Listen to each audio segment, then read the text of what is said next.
The call of the Hogs can be heard all the way to San Francisco. You're listening to Pod at the Palace with Curtis Wilkerson on Inside Arkansas. What's up, everybody? Welcome into the show. Little game day, pre-game day preview for you. Coming to you with this Texas A&M breakdown a day early because Saturday they tip this thing off at 11 a.m. We're still going to have some content for you on Saturday morning, talk some bracketology and bubble implications, but wanted to give the preview a little bit of time to marinate. So here we go.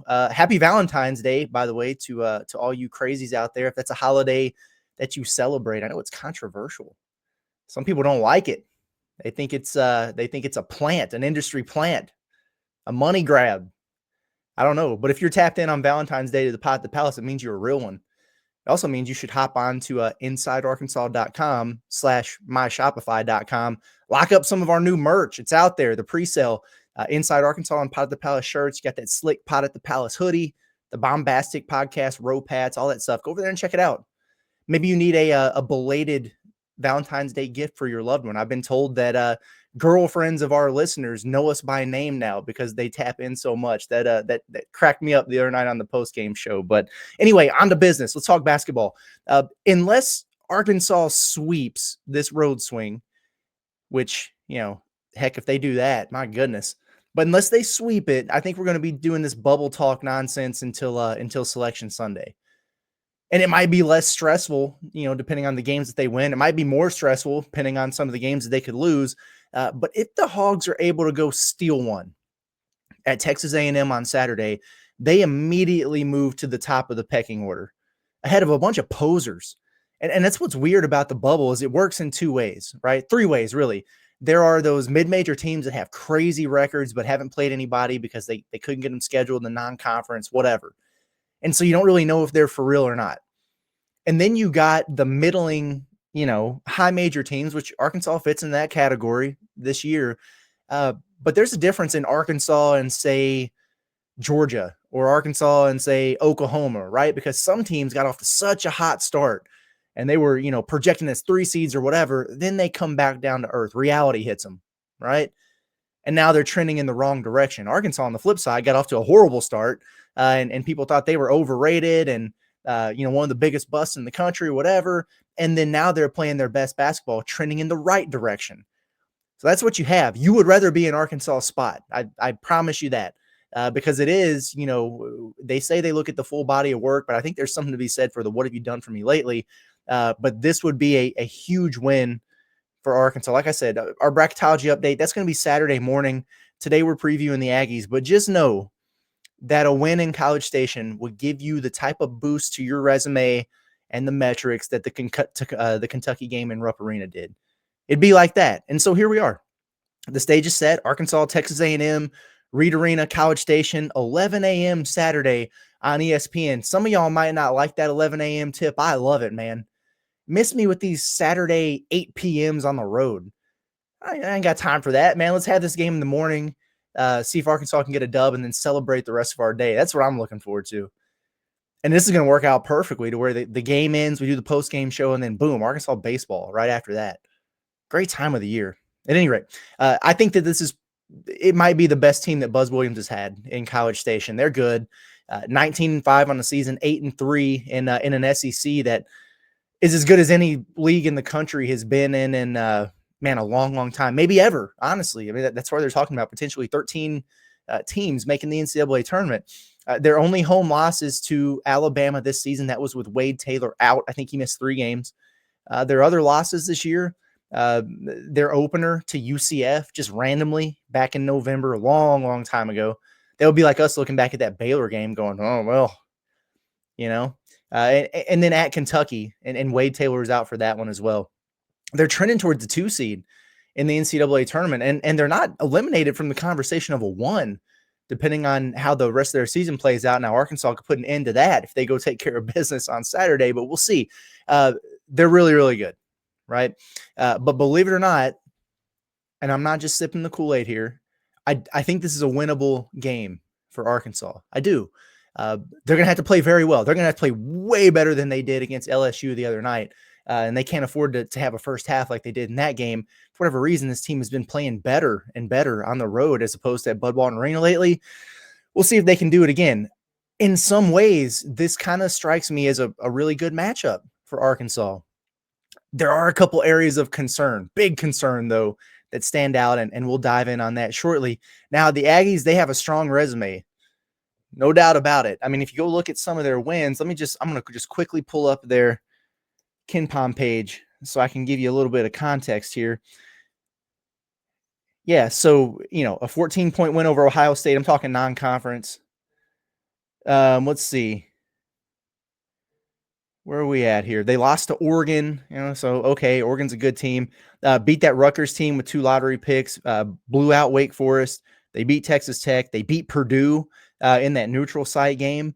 I mean, so those are some pretty solid wins there in the non-conference. What's interesting about them, though, is their SEC wins, and we'll look at it. Close games in a lot of cases, but they haven't faced many of the top dogs just yet, which is why some will look at Texas A&M and claim fool's gold with them. Like, I'm not sure they're for real. I tend to think that they're just like damn good as opposed to elite, top 10 level team. I guess we'll find out on Saturday what that looks like. But the Aggies always seem to play in close games.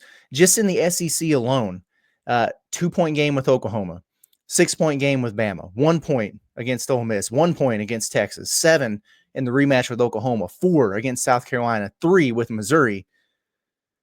A lot of close games in there. Just the other night, they were down double digits in the second half to Georgia before they just decided, look, we're just not going to let the Bulldogs score anymore, and they wound up winning that game by 16. That was more on Georgia just completely falling apart. But the point is, teams are typically in the game. Teams they're like in position to beat Texas A&M. It was a late Wade Taylor 3 that beat Missouri on the road over the weekend.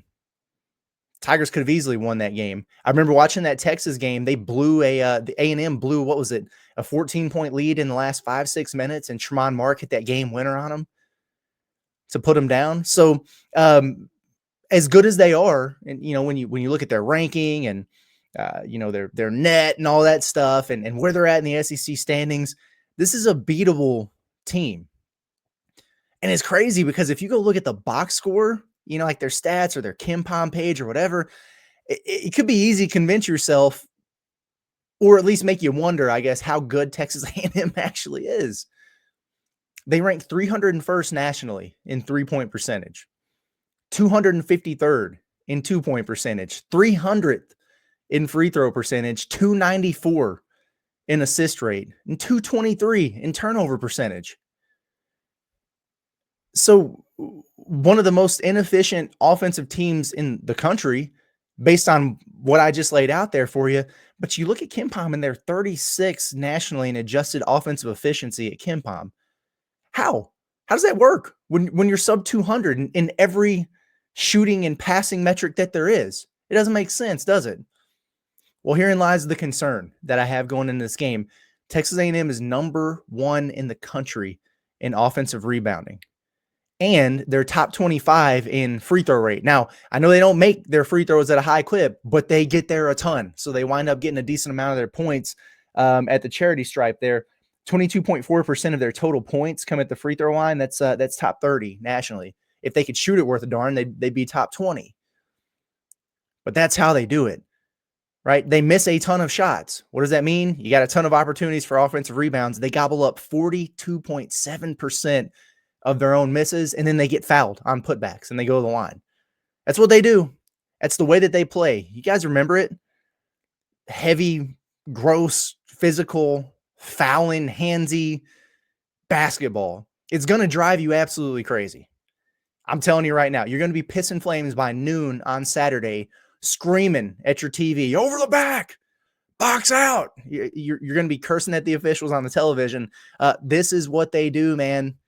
Outside of a couple really good guards, this is the way they play. It's their recipe for success offensively. Defensively, they're 6th in the country in adjusted defensive efficiency. They're really good on that end of the floor. Offensively, that's the way they get it done. It ain't pretty. It's not aesthetically pleasing.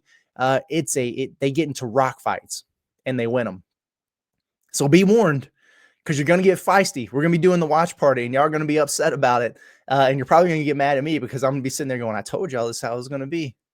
We know when Arkansas plays the Aggies, and it's going to be on the road. Whew, buckle up for it. And now I know that we've had moments, I want to give some context here, where Arkansas's defensive rebounding has been maddening, driving people nuts, right? How many offensive rebounds they give up against Tennessee and Florida early in SEC play? We were thinking, this ain't good. This is not good. But if you look at it on the season, the Hogs are top 75 nationally. This is out of 360 plus teams. That's pretty good. And keeping opponents off the offensive glass. They're really not that bad from that standpoint. I say that with the understanding that Texas A&M is different there. They've got 4 guys, Farrell Payne, Henry Coleman, Solomon Washington, and Anderson Garcia, who all have over 50 offensive rebounds on the season. Oh, okay, Curtis, what does that mean? For comparison's sake, Arkansas has 1 player, that's a dude Thero, who has more than 30. So that's a huge difference. Those dudes go to the glass like crazy. All 4 of those guys I just mentioned, Payne and Coleman are their centers. They're big men. How big are those dudes? They're both heavy, but so Payne is 6'9", 250, Coleman 6'8", 250. Big, strong, tough dudes. Washington and Anderson Garcia are both 4s, 6'7", 220. They're kind of in that Justin Smith, maybe a little bit leaner than Justin Smith was in terms of their size. Those 4 guys, that's it. They crash the offensive glass and they defend. The end. That is their game. There you go. I think the difference in games between Texas offense being just gross and disgusting versus, being really tough to handle, it's what they get out of that backcourt. That duo, Wade Taylor IV and Zurich Phelps. And those guys are good. They're inefficient. They're both shooting 37.7% on the season. That's not where you want to be. But they both have takeover ability. And we'll talk about that in just a second. We all know about Wade Taylor. I mean, he's been a thorn in Arkansas's side. It's only his 4th season. It feels like 10. I think it's because he's one of the rare guys nowadays who comes to a school as a freshman, and he's a really good player, an impactful player right away, and he's there his entire career. No transfer portal, no nonsense. He's just been there. So it feels like it's been 20 years for Wade Taylor. But he's been busting up Arkansas forever. I put 41 on him at Bud Walton Arena last year, but we also know how inefficient he can be. This is a guy who's never met a shot he didn't like, and he has no conscience for good versus bad when it comes out of his hand. You know what I mean? By far their biggest 3-point threat this year. He's made over 50, shooting at over 35%, and that's pretty much it for them. I mean, Hayden Hefner comes in there for him. He's hit 20 some odd threes at like 33%. They got one other guy, CJ Wilcher, who's a decent shooter that plays about 10 minutes per game off the bench. Really not their game. They don't have a ton of 3-point shooting there. Phelps, on the other hand, by the way, Wade Taylor's averaging 15 a game, so his scoring is down a little bit. Phelps is averaging 14.5. Really good addition from SMU. A little bit bigger. Taylor's a smaller guy, 6-footish, right? You guys remember him. Phelps, on the other hand, he's about DJ Wagner's size, 6'4", 190 or so. He's good. Not nearly as good of a 3-point shooter. He's sub 30% on the year, but he's really tough to keep in front. Good downhill, quick twitch. He's got a nice first step, good handle. He had a run here where he went for 34 on Oklahoma, 24 on Bama, and 21 on Kentucky in back-to-back games. He hasn't scored more than 15 in the 7 games since. That's where you need him to live in this game, right? Arkansas is going to want to keep it that way tomorrow. If they do that, they'll probably be in pretty decent shape there. A few quick keys for Arkansas, and then we'll get wrapped up here. Just, let Reed Arena be sleepy for this early tip-off, not you. I was disappointed in how the Hogs got out of the gates against LSU. Just, disjointed. That energy and intensity we've seen the last few weeks wasn't really there. They just looked just unfocused.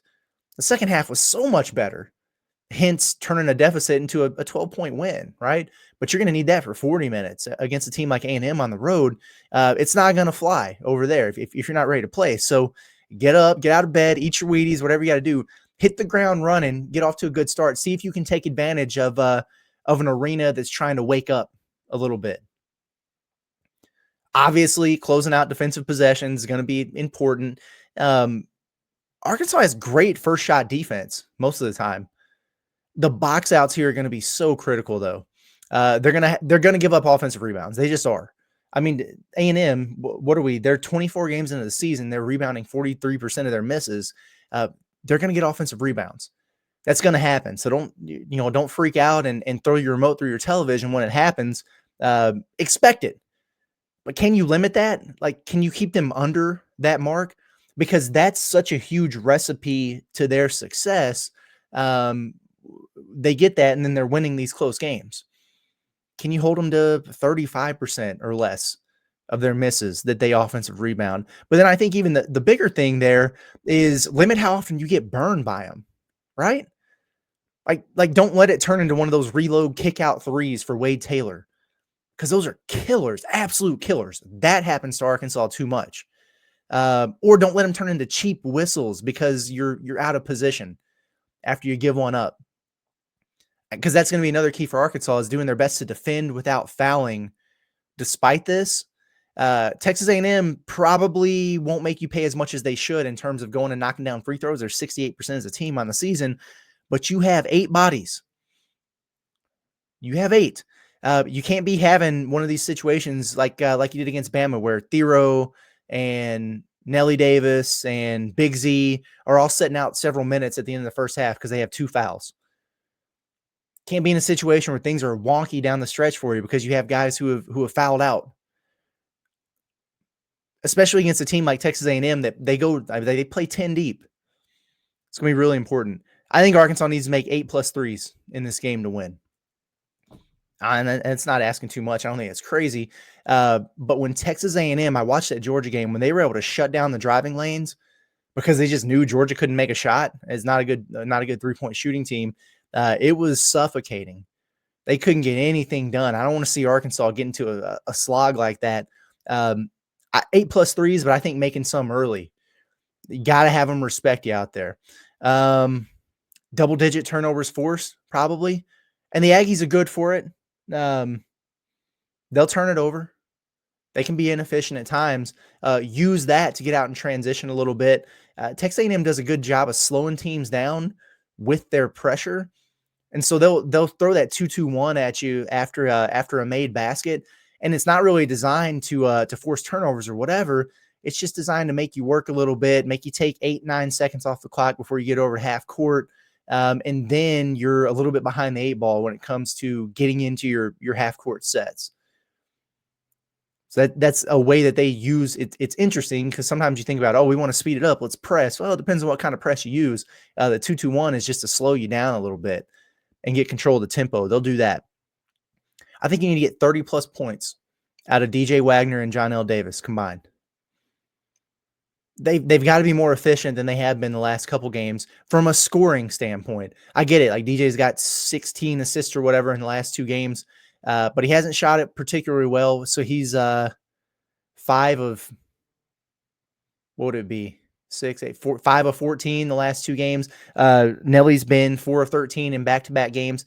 Those guys have to be better at putting it in the hole, especially when you're like directly matched up against a couple of really good guards who can also be pretty inefficient there. But my thought process here is that defenses are about to start adjusting for Big Z. They already are on the pick and pop with the way that they're switching things now. Coach Chin Coleman was talking about how they're twirling it. They're trying to take that pick and pop away as much as they can. Well, then you're going to get a mismatch on the other side with their big men guarding, DJ or Nelly or whatever. You got to be able to take advantage of that for one. And now that he's showing Big Z, we're talking about that he's such a factor in the paint and around the rim, team's just going to start sending some help, sending some doubles, being strategic, digging down. And he's a good passer now. Can you make the right reads and hit a cutter or skip it to a shooter? And can those guys step up and knock it down? We'll find out. But I think, I would love to say, hey, just keep feeding Z and he's going to give you 25 a game. And they're going to keep going to him. But when the adjustments are made, can the other guys step up? is what I'm really looking for here. Get some Theraflu in a dude Thero. Yeah, like I know we were told, ask the medical staff about his health. It was weird because they never brought the team doc or the athletic trainer to the podium, so we weren't able to ask. Did he look right to you guys against LSU? He didn't strike me as a guy who was just having an off game necessarily. He looked like he didn't feel well, like he wasn't quite as explosive or whatever. I don't know. I'm speculating, but they need 100% of that man in this game. His toughness, physicality, his rebounding, and they're going to need a heck of a lot more than the 25 or 26 minutes or whatever he played. This is one of those games where he's going to need to be in there 35 plus, man. It's just where you're at. He's your best player, your leading scorer, your best rebounder, your most physical body. You got to have him at his best. So hopefully he's rested up and 100% and ready to roll Saturday morning. And on that same line, we talk about the rebounding, the interior, the work in the paint, a rock fight. I think you need a double down performance from Jonas Adu. I thought he was really, really impactful in the win for Arkansas, especially on the defensive end against LSU. He just knows what he's doing out there on that end of the floor. Very well coached, fundamentally sound, instinctual, changes the dynamic for Arkansas defensively. Now, Z's much better and much more impactful offensively. You got to have a balance there. And I think this is a game where, again, against a team that draws a lot of fouls, they're so heavy in the paint, you're going to need those double-digit minutes from Jonas Adu again, with him being an asset and not a liability. Protect the rim a little bit, be tough in there, secure a bunch of defensive rebounds. I do not care if he scores a single point, if he can control the glass a little bit. And hopefully he does. Hopefully that was a sign of things to come from Jonas. I was really encouraged by what we saw against LSU. And if he can, kind of double down on that, hit repeat against a better team, might be a good omen for what Arkansas's got going on moving forward here. So Arkansas is an 8-point dog, according to KenPom. Obviously, a win will set you up beautifully. You're in great position if you steal this one. I'll talk about that more in the morning. Bare minimum, you need to cover that so you don't get hit with a ding in the metrics. And then we'll talk tomorrow about the bubble situation and teams to watch, what to root for, and all that. But then also make sure that you tap in during the game. It's a watch party, and we're going live inside Arkansas throughout the course of the game. Get your reaction, your commentary, chat with you, break it all down as the action is going on. Then we'll have the Pod of the Palace post-game show after. So make sure you tap in for all that. And if you're not tapped in completely, make sure you get subscribed. The Inside Arkansas YouTube channel, we got a lot going on. We're in that overlap. Basketball's rolling, baseball's getting going, and then, football spring practice is right around the corner. It's that time of year, so make sure you're rocking with us. Appreciate you guys. As always, been Curtis Wilkerson with Inside Arkansas on the Pod of the Palace. We'll catch you in the morning. Everybody have a good one.